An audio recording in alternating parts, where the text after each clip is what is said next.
Hi, this is Mike from Mike's Unboxing Reviews and How To, and on today's video we'll be taking a look at JimTab's latest and greatest. This is the M22, a short throw projector, which is actually quite cost effective.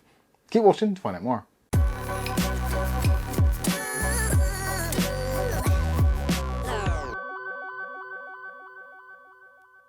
Okay, so in today's video we'll be taking a look at JimTab's M22. This is the latest and greatest from those people over at JimTab, and this actually has been sent to us free of charge for review purposes. They haven't asked us to say anything, they just sent me the projector and said, Mike, try it out, see what you think, and give a honest review. So that is exactly what we're going to do. First of all, we're going to go through, do a quick unboxing so you know exactly what you get. We'll go through, do a tour of all the connectivity on the unit itself. We'll then head into some practical tests where you can see some videos and also some YouTube footage, and also we will be taking a look at some of the audio qualities of this device. I have recorded it all as best I can with my camera. Sadly, it doesn't always pick up things as good as what they look to my own eye, which is a real shame because this thing is actually stunning. It really is stunning. Watching some stuff on this, just on a wall, just a really badly plastered wall, which is painted and isn't particularly white anymore, it looks fantastic, it really does. And if you've got a projector screen you're going to aim this at, you're going to get a really, really good picture. It's super crisp, looking at 1080p footage. It will actually downscale 4K, so you can pump 4K straight into this from maybe an HD stick, something like that, or some other device, PlayStation, Xbox, that sort of thing. And it will downscale it to 1080p. It looks absolutely brilliant. You wouldn't know it's 1080p unless you actually get really close up to the wall, and then you can see it just a little bit, but realistically it looks super, super sharp. Brightness wise, we've got 5,200 lumens on here, which works out somewhere around 300 ANSI lumens, I believe. And also we have got a throw distance, which is really short. The ratio is 1.3 to 1. I'm not too sure how that works out, but basically it's better than 1.6 to 1. At least that's what I've been reliably informed. So you don't have to have the thing further away. You can get it closer to the wall. So if you're in a slightly smaller environment, such as what we are here, this room is only 12 by 11 foot.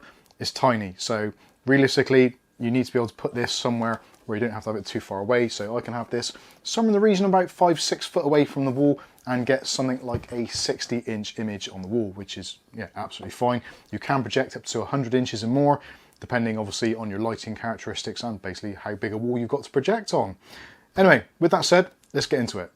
So first of all, we'll take a quick look at the packaging, see what's going on here. So as you can see, LED portable. It is designed to be portable actually, although it is mains powered, so you will need a mains power for it, and it does accept between 110 and 240 volts current. It's really lightweight, somewhere just under 2 kilos, which is pretty lightweight for a projector. Also, you've got high brightness, you've also got a ultra clear screen, which it certainly seems to have. Multiple interfaces, so there's various different ways you can power this. You can do it through HDMI, trans flash card, USB stick, etc, etc. It says there life is long. For some people, hopefully it will be. I think what they're referring to there is the actual lamp life, because it's using the new technology in LED lamps and it's being cooled exceptionally well.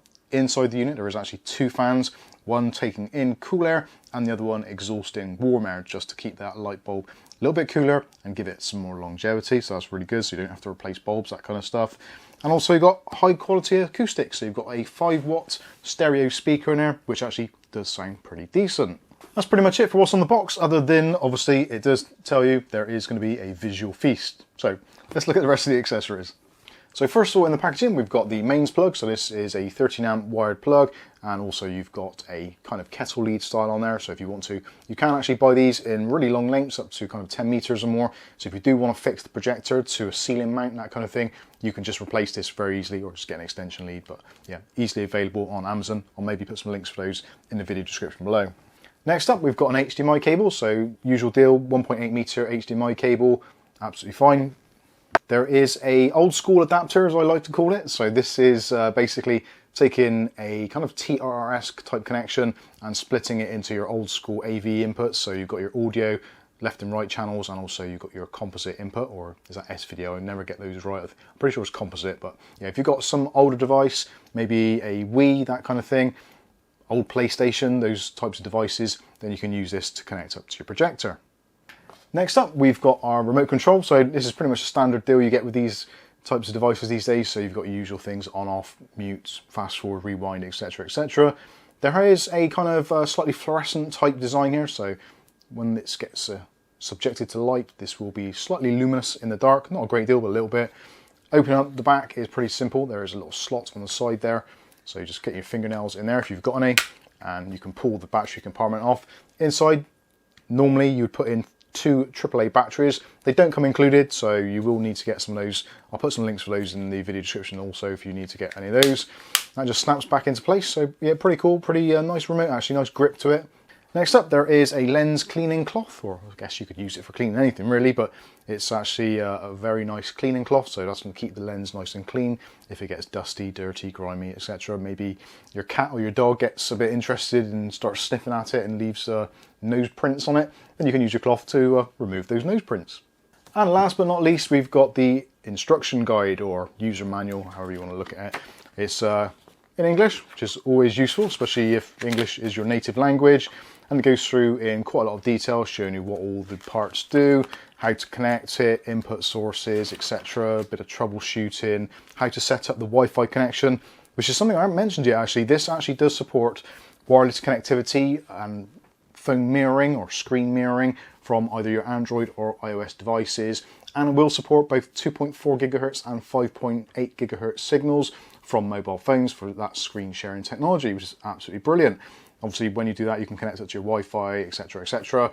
But yeah, usual stuff. We will do a separate standalone video on that, although GymTab have actually done a really great video on how to set that up, which we'll link right now underneath, or possibly up here. So if you want to see how that all works and how simple it is, then you can go there. Or we may well do a follow-up video showing that. There will also be another follow-up video. There is actually another GymTab add-on, which is a Bluetooth adapter, which works with the projector, essentially, but actually will work with many other types of devices. And it's both a receiver and a transmitter. So you can use it to either beam Bluetooth signal to something, or you can beam from something. So for instance, with the projector, you can plug it into the projector, then you can beam the audio from the projector into maybe a Bluetooth headset, Bluetooth speaker, soundbar, those kinds of things. Or alternatively, if you want to do it the other way around, you can use it connected to a hi-fi or something, and you can send music from maybe your phone to the device. But there'll be a follow-up video on that, so stay tuned for that. Okay, so let's take a look at the projector itself. And as you can see, they've actually saved weight on this. It is actually pretty lightweight. Like I said, it's just under 2 kilos. I think it's 1.8 kilos to be precise. But yeah, nice and lightweight, although it seems to have quite a solid construction. Now, being hypercritical, as hopefully you'd appreciate that I'm doing, I would say that the plastics they've used on this, although they are seemingly very tough and very durable, they do have not a particularly nice finish to it. There's kind of like a satin finish, like a graphite finish. It does seem to pick up fingerprints and marks quite easily. And to be honest, it does look a little bit on the cheap side. Now, obviously, it doesn't make a blind bit of difference because essentially all it's doing is housing the components. But it's just something I thought I'd put out there if maybe you're planning on putting this somewhere where it's going to be pride of place, which is very unlikely because more than likely it's going to be somewhere behind you, up on the ceiling mount or something like that. But just thought I'd point it out, which seems a bit odd because they've actually taken a lot of care and attention on the top section where we've got this brushed aluminium section where we've got our menu and our focus wheel. So yeah, the plastic, although extremely durable, and I've actually taken this apart to have a look inside. And actually, let's show you some of that inside now. As you can see from the inside, we've got our main control module, which is controlling obviously fans and all that kind of stuff, and also the inputs, etc. And also there's 2 fans. You can see there's one towards the rear, which is intaking air, and there's one at the back, which is exhausting air. And there is also a heatsink in there, which appears to have 4 heat pipes on there. So that is going to be helping to get rid of the air and obviously expel the heat from inside the unit. You can take it apart. Now, obviously, it will void your warranty if you do so. On the bottom, there are various screw holes, which I've obviously undone to take it apart. And there is one here with a quality control sticker, which I've had to pierce in order to get the screw out, which obviously GymTab are probably not going to be very happy that I've done that, but I've done it anyway. So yeah, you can get in there. You can change things if you want to. My personal thing is I might look at this at a later date and actually change the fan, especially the exhaust fan, see if I can get a slightly lower noise profile one. As with all projectors, they are a pain in the backside, and actually the fans on them are the one thing which is always going to be the bane of most people's existence. Trying to get a silent projector is basically impossible unless you spend thousands on this to just a shade over £150, which for a native 1080p projector of this specification is actually a fantastic deal. It really is. Whether or not that deal will still be on by the time you see this video, I'm not entirely sure. I will be reaching out to JimTab before I air this video and see if there's some sort of discount code that we can provide to Mike's Unboxing viewers, or whether or not that existing Amazon deal will still be on. I don't know for sure. Obviously, do check out the links in the video description to find out the latest pricing. Anyway, back to the projector. So on the front, we've got a IR receiver for the remote control. Also, there is a lens cover, which is just one of those plastic deals, revealing the lens itself with a nice glass front on it. Nice looking lens actually, and it is fully adjustable. There is on the top a focus wheel, which you can turn, and that will adjust your focus, etc. So it's very easy to do. And actually it's nice because it's actually quite a difficult one to turn. So it means that obviously when you do get your focus, it's going to stay in place and you're not going to have to worry about it kind of jumping out of focus, that kind of thing. Very easy to adjust, and it seems that even doing quite a large turn only moves it very slightly. So getting that really sharp focus is actually quite easy to do, and I found it easy to do even on our very uneven wall. Also on the top, so we've got our menu section. So this is, if for some reason you can't find your remote control and you just want to control it from the top here, you can do. All the controls are fully accessible, so you've got your power button, so press that once, that will bring the unit on. There is a boot up time, it does come on. When you want to turn it off, you press the off button and you'll get a message on the screen saying, do you want to turn off? Press off again to continue, so press it twice and it'll turn off. You've also got your 3 lines there, your hamburger menu, which is basically your menu. Up, down, left, right, which is useful for navigating through the menu and also doing things like volume up, volume down, that kind of stuff. You've got your back button, and also you've got your source button. So everything you should need is all available. There's obviously an OK button or an enter button in the middle as well, so you can select the various things. And yeah, all very nice and clicky, and they all work exactly as you'd expect them to, which is actually really handy, especially if you've got the lights dimmed in the location where you're actually projecting your film or your footage, whatever it may be. So moving around onto this side, so this is our connectivity side and also the exhaust. So we've got the exhaust fan, which is behind there. There's also the radiator with the heat pipes. There's a USB connection there, so that is for connecting up either USB thumb drives, that kind of stuff. Or you could use it to power something, maybe a Fire TV stick. So if you want to run a Fire TV stick on the HDMI port, which is next to it, you can get power to it from that USB port. So that's 5-volt power and also USB data. Next to that, there is an AV connection, so that is where this cable comes in again. So in the AV plug that in, and then you can plug in some of your older technology, again, Nintendo, Wii, that kind of stuff, or anything which has the composite and the RCA jacks for a input. It isn't output, so that is only an input, just to make sure that you know what that is. Next to that, you've got a headphone socket, so that's going to be useful for, again, obviously plugging in headphones, which, yeah, kind of obvious because there's a headphone jack. But also the headphone jack is also a line out jack. So you can use that line out jack to connect to the Bluetooth transmitter to send your audio via Bluetooth to a headset, soundbar, etc, etc. Next to that is our TF slot or trans flash slot. So that is basically a micro SD card. You can plug one of those in there with various films on, etc. But it doesn't need to be just films. In the menu you can choose things like documents, pictures, music, all that kind of stuff. So don't think you're just limited to movies on this thing. You can use it for a whole host of different things. Moving around to the back, so we have got a intake. So that's the fan intake there, I believe. Yeah, that's the fan intake there for the bulb and for the LED to keep it cool. This side we've got a speaker, and also we move around there, I should say as well, there is another IR receiver there. So depending where you mount this, if you mount it with the projector in front of you, there's an IR at the front, so you can aim the remote control at it, or if you've got it the other way around, you can have one there, so it will receive a signal from both sides, which is excellent. Speaker in there, like I said. On the other side, on this side, you've got the power input, and also there is more ventilation there as well.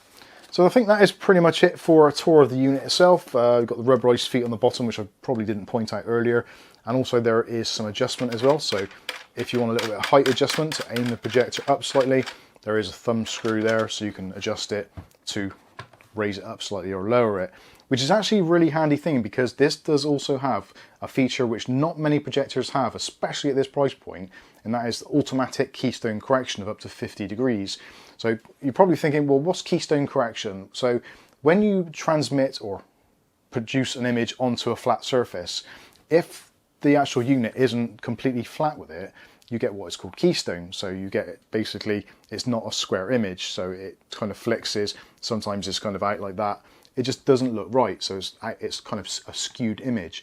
So what the automatic keystone correction does is there is like an internal kind of spirit level, for want of a better word. And when it's flat, it sets the keystone as being completely square. If the unit is tilted up like that, then it adjusts the keystone and tilts the image so it looks as it should do on the actual wall, which is brilliant. And again, it works on basically most of the angles, so you don't have to worry about setting it up too much. A little bit of rotation either way you can adjust out easily, but for the actual keystone, which is the up and down, it just gets automatically done of anything up to 50 degrees. So you can aim it kind of right up and it will flatten the image out. And it's actually quite weird watching it do it. It's quite eerie. But anyway, so that is the unit itself. Best thing to do now is we get this thing fired up and we'll take a look at some footage. But you can see what the image is like, which is what is most important here. The image actually looks fantastic. The fluidity of the screen tricks actually do look very fluid and run very well. And actually something else you'll notice as well is the contrast is very good as well. The contrast ratio, so you order it, try it. If it doesn't work for you or you don't like it, you can just send it back within 30 days. It's no problem at all. And that was something I would definitely suggest doing. Obviously get some movies lined up, or maybe even connect to a PC. So we'll have a look now at what it's like with a PC. Looking at the PC, so this is just going through UK Hot Deals, which is a website here in the UK for picking up deals, obviously, as it says in the name. And you can see just scrolling through, it's very smooth, very fluid. Obviously the graphics card is doing some of the work, but the actual display, the LED bulb and the way that it's actually translating the signal through all those electronics inside, that is what gives you your nice fluid response. Now I'm actually outputting from the PC at 1080p 60 Hz, and obviously I am filming this on my Panasonic camera, which is currently recording at 4K at 25p or 25 frames per second. So there might be some slight differences there. Obviously you're getting 2 point something frames per every one. So it's not going to be exactly as smooth as what I can see with my own eyes, and it does look actually really, really smooth. Also, we can take a look at the menu system. So you can go into the menu system very easily and you can choose things like your pictures, images, movies, all that kind of stuff, music. And you can also go through the settings cog and look at things in there, so you can adjust things like obviously volume, various options for volume. You can tailor that to how you're liking. You can also manually adjust the keystone as well if you want to. Basically all the usual things you expect to see inside of one of those menu systems. So that's very straightforward, very easy to use.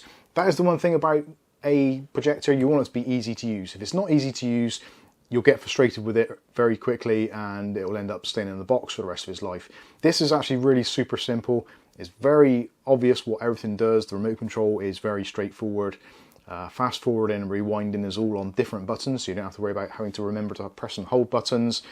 You can press one button to skip, or you can press a different button to fast forward, which actually makes an absolute ton of sense, especially again if it's in limited visibility, when you've got the lights down low, that kind of stuff, and you're in the middle of a movie. You don't want to be distracted by the film ending abruptly because you've pressed the wrong button, so yeah, very handy. So let's actually take a look at the YouTube audio library and we'll listen to some music and see what it actually sounds like. Now obviously I can hear it here in the room and it actually sounds better in the room than from what I can tell it does from the recordings. Obviously I'm just using the camera's onboard microphone, so it is going to be picking up weird things and the room isn't perfect for sound, as you probably know already. But anyway, this is what the audio is like, so we'll have some examples of that.